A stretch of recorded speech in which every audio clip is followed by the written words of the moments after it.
Bismillahirrahmanirrahim. Assalamualaikum warahmatullahi wabarakatuh. Alhamdulillahillazi asra bi'abdihi laylan minal masjidil haram ilal masjidil aqsa thumma araja bihi ila as-samawatil 'ula thumma ila siratil muntaha fa awha ila 'abdihi ma awha wa arahu min ayatihi al-kubra. Ashhadu an la ilaha illallah wahdahu la sharika lah wa ashhadu anna Muhammadan sayyidina wa nabiyyina Muhammadin 'abduhu wa rasuluh. اللهم صل وسلم وبارك على سيدنا محمد وعلى آله وأصحابه ومن تبعهم بإحسان إلى يوم الدين. أما بعد فيا عباد الله اتقوا الله حق تقاته ولا تموتن إلا وأنتم مسلمون. إخواني المسلمين, marilah kita sama-sama bertakwa kepada Allah Subhanahu wa taala, kerana sesungguhnya bagi orang yang benar-benar bertakwa kepada Allah Subhanahu wa taala akan mengampuni kesalahan-kesalahannya dan melipat gandakan pahala baginya. Bismillahirrahmanirrahim. Subhanallazi asra bi'abdihi laylan minal masjidil haram ilal masjidil aqsa allazi barakna hawlahu linuriyahu min ayatina innahu huwas sami'ul basir.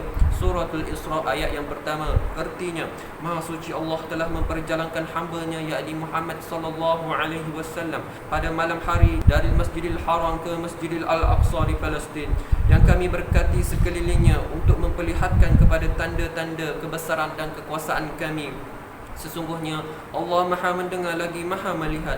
Mimbar khutbah pada hari ini mengisarkan sebuah peristiwa sejarah dalam Islam yang bertajuk menghayati pengajaran Isra dan Mi'raj.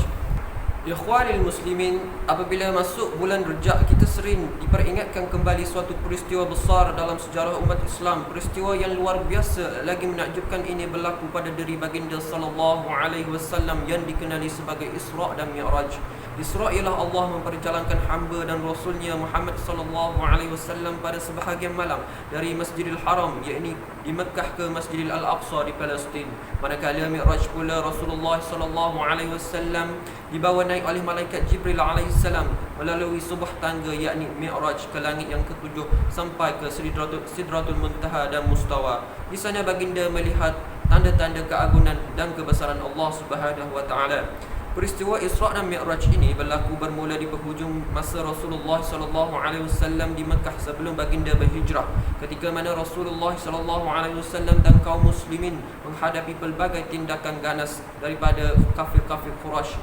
Apa yang lagi selepas kematian bapa saudara Rasulullah sallallahu alaihi wasallam yakni Abu Talib dan isteri kesayangan Sayyidatina Khadijah radhiyallahu anha, ditambah pula dengan peristiwa ganas terhadap baginda di Taif. Ikhwanil muslimin, peristiwa Isra dan Mi'raj ini mempunyai hikmah dan rahsia yang sangat besar, mengandungi rahsia-rahsia dalam ajaran Islam.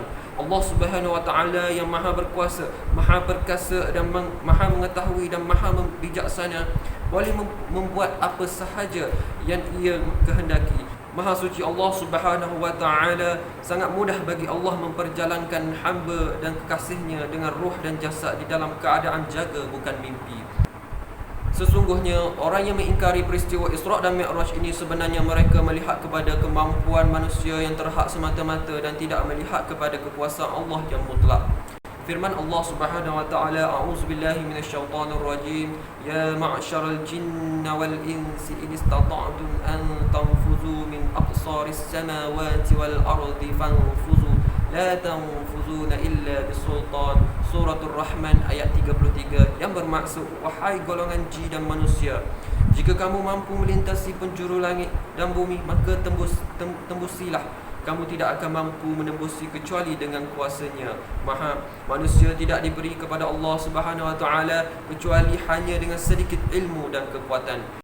Ikhwanil muslimin, sebelum berlakunya Isra dan Mi'raj, Rasulullah sallallahu alaihi wasallam dibekalkan terdahulu dengan kekuatan kerana ia diadakan upacara pembelahan dada dan jantung Rasulullah sallallahu alaihi wasallam oleh malaikat Jibril alaihi salam. Jantung dibedah, dibersih dengan air Zam-Zam, kemudian dimasukkan iman dan hikmah. Kerana itu Rasulullah sallallahu alaihi wasallam mempunyai daya tahan jasmani dan rohani bagi menempuh perjalanan dan menyaksikan tanda-tanda kebesaran Allah Subhanahu wa taala di bumi di bumi dan di langit yang penuh dengan rahsia, tauladan dan pengejaran. Begitulah kepada siapa yang ingin kepada kejayaan dan kemuliaan di sisi Allah Subhanahu wa taala, hendaklah bermula dan berakhir dalam kehidupan dengan membersihkan hati daripada sebarang kotoran dan mengisi dengan ilmu, hikmah, ma'rufah dan taqwa serta sifat-sifat yang terpuji. Perjalanan Isra' dan Mi'raj Rasulullah SAW ketika di Al-Maqdis adalah dengan menaiki Buraq dan dipandu oleh Jibril alaihissalam. Dalam perjalanan ini Allah memperlihatkan kepada baginda SAW berbagai kejadian dan rahsia sebagai contoh amalan kebajikan dan ganjaran, sebagai contoh perbuatan maksiat dan balasan seperti memakan riba, berzina dan tidak mengerjakan sembahyang 5 waktu. Ikhwanil muslimin, apabila baginda sampai ke Masjid Al-Aqsa di Palestin, baginda bersembahyang 2 rakaat di dalamnya. Kemudian berjumpa dan berhimpun dengan para nabi dan rasul yang sedang menunggu kedatangan Nabi SAW. Jibril mempersilakan Rasulullah SAW untuk mengimami sembahyang mereka. Sebelum naik ke langit, baginda dihidangkan 2 gelas minuman, 1 susu dan 1 lagi berisikan arak. Baginda memilih susu dan meminumnya. Lalu Jibril pun berkata, memang kena pilihan engkau dengan fitrah. Ini suatu isyarat bahawa Islam adalah agama suci. Pemilihan Masjid Al-Aqsa pada perjalanan Isra' ini menunjukkan betapa besarnya hubungan Masjidil Haram dengan Masjidil Al-Aqsa, di mana kedua-duanya menjadi masjid yang termulia dan menjadi hak penjagaan oleh umat Islam dan diwarisi. Ikhwanil muslimin, daripada Masjidil Al-Aqsa di Palestin, baginda SAW dibawa oleh Jibril naik ke langit yang ke-7 dengan sebuah tangga iaitu Mi'raj. Langit demi langit ditempuhi sehingga sampai ke langit yang ke-7. Di setiap langit berjumpa dengan malaikat penjaga dan nabi-nabi alaihissalam. Nabi Musa kalimatullah berada langit yang ke-6 dan Nabi Ibrahim Khalilullah di langit yang ke-7 sedang bersandar di Baitul Ma'mur.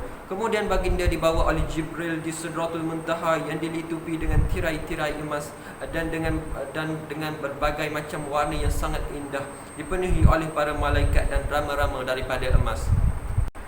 Di Sidratul Muntaha, baginda melihat Jibril AS yang dengan rupa yang asal. Ia mempunyai 600 sayap. Selain itu Rasulullah SAW dibawa melihat syurga dan neraka dan apa yang ada di dalamnya.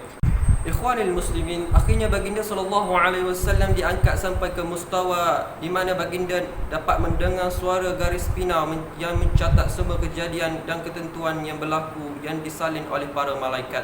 Tempat yang sangat mulia itu baginda berada di kemuncak kemuliaan dan penghormatan serta memperolehi kebekalan perjuangan daripada menyaksikan tanda-tanda kebesaran dan kekuasaan Allah Subhanahu wa taala. Baginda berkeseorangan menghadap Allah Subhanahu wa taala, bermunajat, menerima wahyu dan anugerah daripada Allah Subhanahu wa taala. Di sanalah Allah memuliakan Rasulullah SAW dan umatnya dengan memfardukan sembahyang 50 fardu yang di akhirnya diringan menjadi 5 fardu, di mana menyamai pahala 50 fardu.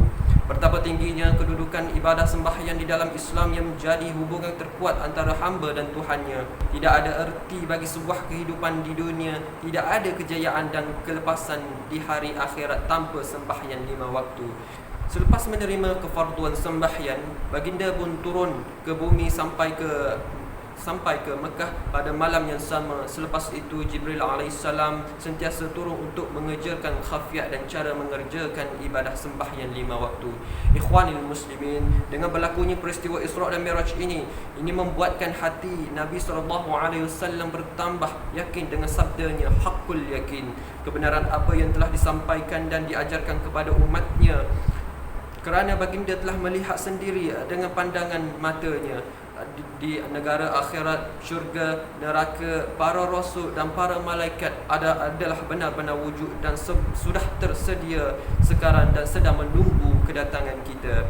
Anggaplah peristiwa Isra' dan Mi'raj ini suatu institusi pengajian dan pendidikan yang lengkap, penuh dengan ilmu dan pengajaran yang benar. Marilah kita jadikan panduan hidup kita di dunia ini. Dengan panduan ini kita dapat menentukan sikap, matlamat hidup serta hala tuju perjuangan dan beristiqamah dalam menghadapi cabaran dan ujian serta berlomba-lomba mengerjakan amal kebaikan sebagai bekalan di akhirat. بارك الله لي ولكم في القرآن العظيم ونفعني وإياكم بما فيه من آيات والذكر الحكيم وتقبل مني ومنكم تلاوته إنه هو السميع العليم. أقول قولي هذا وأستغفر الله العظيم لي ولكم ولسائر المسلمين والمسلمات والمؤمنين والمؤمنات فاستغفروه فيا فوز المستغفرين ويا نجاة التائبين. الحمد لله حمدا كثيرا كما أمر. أشهد أن لا إله إلا الله وحده لا شريك له إقرارا بربوبيته وإرغاما لمن جهد به وكفر. أشهد أن سيدنا محمدا عبده ورسوله سيد الجن والبشر. اللهم فصل وسلم على سيدنا محمد وعلى آله وصحبه الغرار. أما بعد فيا أيها الناس اتقوا الله فيما أمر وانتهوا عما نهى عنه وحذر واعلموا أن الله أمركم بأمر بدأ فيه بنفسه وثنى بملائكة قدسه فقال تعالى ولم يزل قائلا عليما إن الله وملائكته يصلون على النبي يا أيها الذين آمنوا صلوا عليه وسلموا تسليما. اللهم صل وسلم على سيدنا محمد وعلى آله سيدنا محمد كما صليت على سيدنا إبراهيم وعلى آل سيدنا إبراهيم وبارك على سيدنا محمد وعلى آله سيدنا محمد كما باركت على سيدنا إبراهيم وعلى آل سيدنا إبراهيم في العالمين إنك حميد مجيد. اللهم اغفر للمسلمين والمسلمات والمؤمنين والمؤمنات الأحياء منهم والأموات وألف بين قلوبهم وأصلح ذات بينهم وانصرهم على عدوك وعدوهم.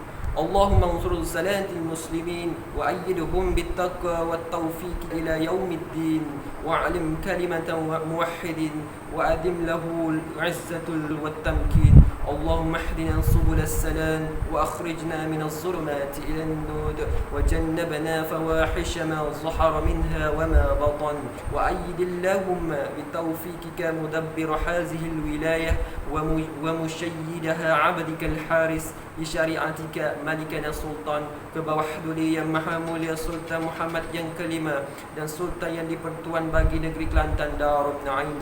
Semoga Allah pelihara tuanku di dunia dan di akhirat serta menjunjungi rahmat ke atas almarhum raja-raja pemerintah terdahulu negeri Kelantan. أصله الله ملكه وإحسانه فضيله وعدله وبلغه من خير ما شاء. اللهم عظم الشرائع الشريف له ولوزرائه سبيلا ومنهاجا وارزقهم توفيقا لكل خير واجعل لهم سراجا وهاجا. عباد الله إن الله يأمر بالعدل وإحسان وإيتاء ذي القربى وينهى عن الفحشاء والمنكر والبغي يعظكم لعلكم تذكرون فاذكروا الله عظيما يذكركم واشكروا على نعمه يزدكم ويسألوا من فضله يؤتيكم ولذكر الله أكبر والله يعلم ما تصنعون. والسلام عليكم ورحمة الله وبركاته.